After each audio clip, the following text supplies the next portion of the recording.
परम सच्चिदानंद घन प्रेमानंद स्वरूप नवनिभृत निकुंज महामहिम परम पावन श्री वृंदावन धाम।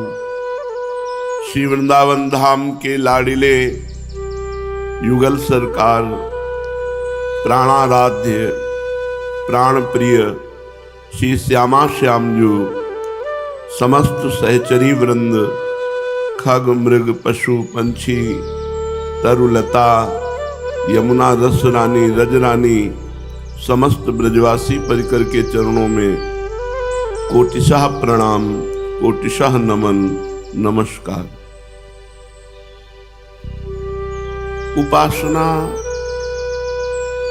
वासनाओं के मिटाने के लिए है।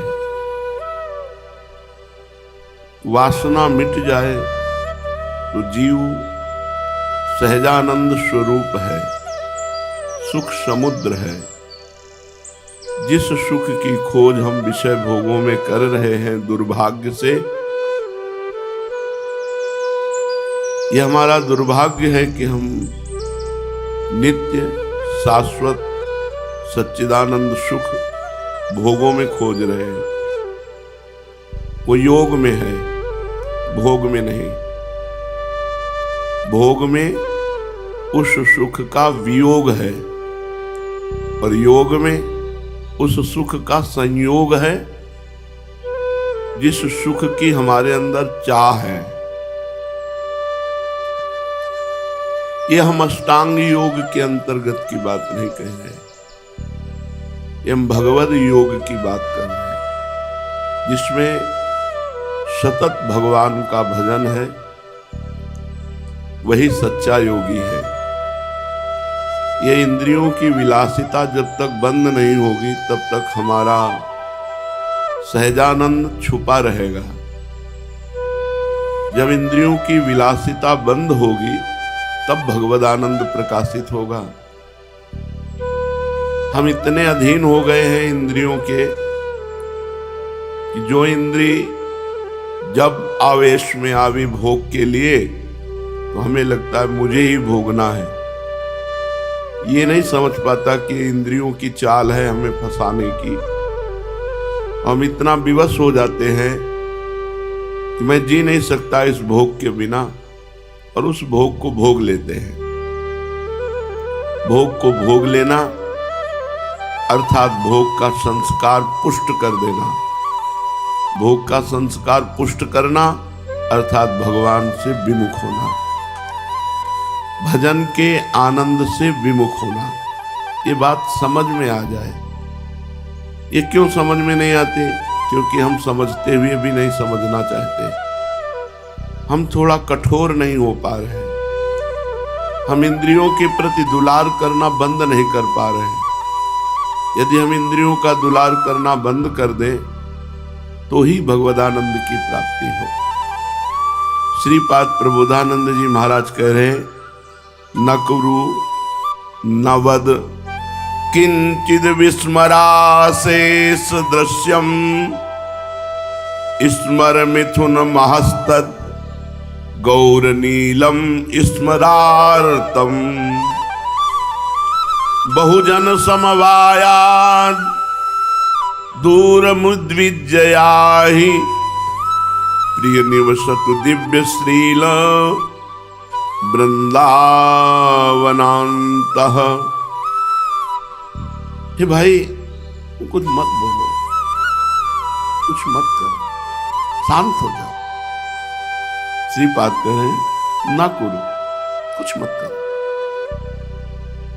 ये करना है, ये करना है, ये करना है, ये करना है।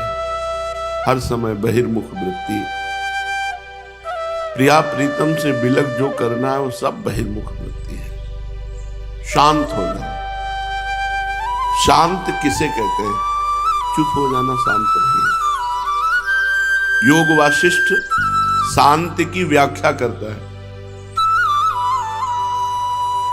शांत जो शास्त्र चिंतन परायण है, जिन्होंने अध्यात्म ज्ञान प्राप्त प्राप्त कर लिया है वो शांत होते हैं। अध्यात्म ज्ञान प्राप्त कर लिया है, ये बहुत अमृतमय वचन है। सुनाने की इच्छा नहीं होती क्योंकि इसके सब अधिकारी नहीं होते, पर सुन सुनकर ही अधिकार प्राप्त किया जाता है। अगर चलना चाहो तो सुनने मात्र से भगवत मार्ग प्रकाशित हो जाता है। उपासक को चाहिए कि परमार्थ की सिद्धि के लिए प्रयास रहित हो जाए। परमार्थ प्रयास से नहीं होता, परमार्थ चिंतन से होता है, दौड़ भाग से नहीं होता।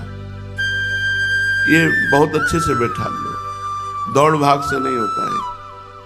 ये चिंतन परायण पुरुष ही परमार्थ में अग्रसर होता है। उस परम पद को प्रयत्न पूर्वक चिंतन करके प्राप्त किया जाता है। हमारा सारा का सारा प्रयास कहाँ होना चाहिए? चिंतन में। गीता जी में भगवान ने सबसे ज्यादा चिंतन की बात करी है। जिसका मन संताप रहित हो चुका है, कोई काम क्रोध लोभ मोह मद मत्सर इनका कोई प्रभाव नहीं,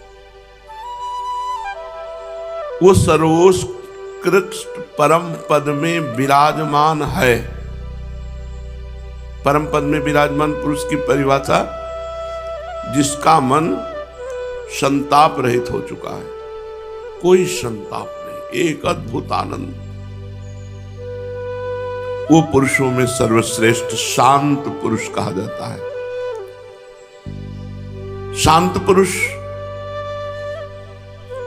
जो प्रिय को सुनकर, स्पर्श कर, देखकर, खाकर, सूंघकर कभी हर्षित नहीं होता। प्रिय वस्तु, प्रिय व्यक्ति, प्रिय स्थान, इनको प्राप्त करके जिसके हृदय में हर्ष रूपी विकार नहीं होता। और जो अप्रिय को सुनकर, अप्रिय को स्पर्श कर, अप्रिय को देखकर, अप्रिय को खाकर, अप्रिय को सूंघकर शोकित नहीं होता। शांत पुरुष की परिभाषा, कितना बड़ा महापुरुष है वो। प्रिय वस्तु मिले, प्रिय व्यक्ति मिले, प्रिय परिस्थिति मिल जाए, सूंघना, खाना, देखना, भोगना, से कोई हर्ष नहीं। क्यों हर्षित क्यों नहीं? क्योंकि इसमें ये सब नाशवान स्वाप्निक वस्तुएं हैं, इनके मिलने से हर्ष क्या। और ये सब अप्रिय मिलने लगे, अप्रिय व्यक्ति मिल जाए, अप्रिय वस्तु मिल जाए, अप्रिय पदार्थ, अप्रिय घटना, अपनी अप्रिय परिस्थिति, उसको कोई से शोक नहीं। क्यों? क्योंकि सब स्वाप्निक है। उमा कहूं मैं अनुभव अपना, सत हरि भजन जगत सब सपना। वो शांत है जो प्रिय और अप्रिय को सुनकर, स्पर्श कर, देखकर, खाकर, सूंघकर ना तो हर्षित होता है और ना शोकित होता है। किन होता है? वह शांत पुरुष कहा जाता है। जो प्रयत्न पूर्वक इंद्रियों को अपने वश में करके समस्त प्राणियों के साथ समता का पूर्ण व्यवहार करता है